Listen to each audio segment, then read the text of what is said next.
একেবারে এখানে যারা রয়েছেন তারা কিন্তু পরিষ্কারভাবে অভিযোগ করছেন যে তারা এখানে বসেছিলেন, তাদেরকে সে মারধর করেছে। কি অভিযোগ আপনাদের? ক্যান্ডিডেট বিজেপির ক্যান্ডিডেট এসে আমাদের অনেকজনকে মারধর করেছে। হ্যাঁ, এটা আমার মুখ ফাটিয়েছে, মুখ ফাটিয়ে দিয়েছে। আমরা অর্জুন সিং গ্রেপ্তার চাই, আমরা অর্জুন সিং এর গ্রেপ্তার চাই পরিষ্কারভাবে।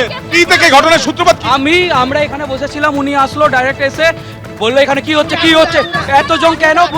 7 থেকে 8 জন। আপনারা তৃণমূল? হ্যাঁ, আমরা তৃণমূল কংগ্রেস, আমরা মমতা ব্যানার্জির 100 মিটারের ডিস্টেন্সে বসে আছি। আপনি দেখুন এখানে 100 মিটারের ক্যাম্পের রানওয়ে লেখা আছে, তার পাশে বসে আছি, কিন্তু উনি এসে ওখানকার দলীয়। এটা কি আপনাদের ক্যাম্প ছিল? হ্যাঁ, এইখানে ওনার গুন্ডারা এসে এখানে ওনার গুন্ডারা এসে পেটে বুকে লাথি মেরেছে, তৃণমূল কংগ্রেস কর্মীদেরকে বুকে লাথি মেরেছে এবং ঘুষি মেরেছে। এইটা কি অর্জুন সিং এর? আমরা আজকে এই মঞ্চ থেকে দাঁড়িয়ে বলছি অর্জুন সিং এর ফাঁসি চাই, ফাঁসি চাই। আমরা দেখছি পুলিশ এখানে রয়েছে, প্রচুর সংখ্যায় পুলিশও এখানে রয়েছে, কিন্তু যারা বিক্ষোভ করছেন তাদের যেটা বক্তব্য যে তৃণমূল কংগ্রেসের এখানে কর্মীরা তারা এখানে বসেছিলেন তাদের ক্যাম্পে, অর্জুন সিং তিনি প্রার্থী এবং বেশ কয়েকজন এসে তাদেরকে মারধর করে, আচমকাই হামলা করায়। আপনারাও এখানে বসেছিলেন? আপনি কাউন্সিলর? আমি নোয়াপাড়া টাউন টু সভাপতি তৃণমূলের, উত্তর ব্যারাকপুরের সিআইসি চেয়ারম্যান কাউন্সিল। আমরা একদম আপনাকে কি মারধর করা? আমাকে মেরেছে, অনেক মেরেছে, লাথি মেরে দিয়েছে।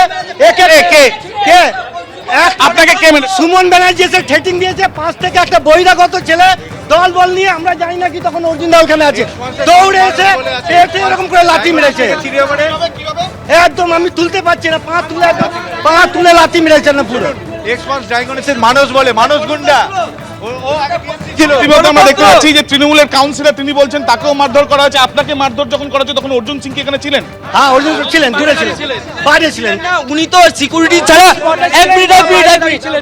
উনি তো সিকিউরিটি ছাড়া বাইরে বেরোতে পারেন না, কারণ সাধারণ মানুষের সাথে মেশার মতন ক্ষমতা ওনার নেই। আজকে কি হলো সেটা? আজকে কি হয়েছে সেটা তো উনি এলে 12টা গাড়ি থাকে, কাছে 12টা গাড়ি দাঁড়িয়ে ছিল তৃণমূল কংগ্রেস কর্মীদের উপর। ইতিমধ্যে আমরা দেখছি একদিকে যেমন কাউন্সিলর অভিযোগ করছেন তাকে মারধর করা হচ্ছে, তার সঙ্গে প্রচুর সংখ্যায় পুলিশ এখানে রয়েছে এবং এখন দেখার বিষয়, এবং দেখা যাচ্ছে পুলিশের তরফ থেকে এখানে যে জমায়েত রয়েছে সেই জমায়েত সরানোর এখন প্রক্রিয়া চালানো হচ্ছে, কিন্তু তৃণমূল কংগ্রেসের কর্মী সমর্থক যারা এখানে রয়েছেন তাদের বক্তব্য যে তারা এখানে নির্বাচনের জন্য তারা বসেছিলেন এবং দেখা যাচ্ছে প্রচুর সংখ্যায় আরো পুলিশ আসছে।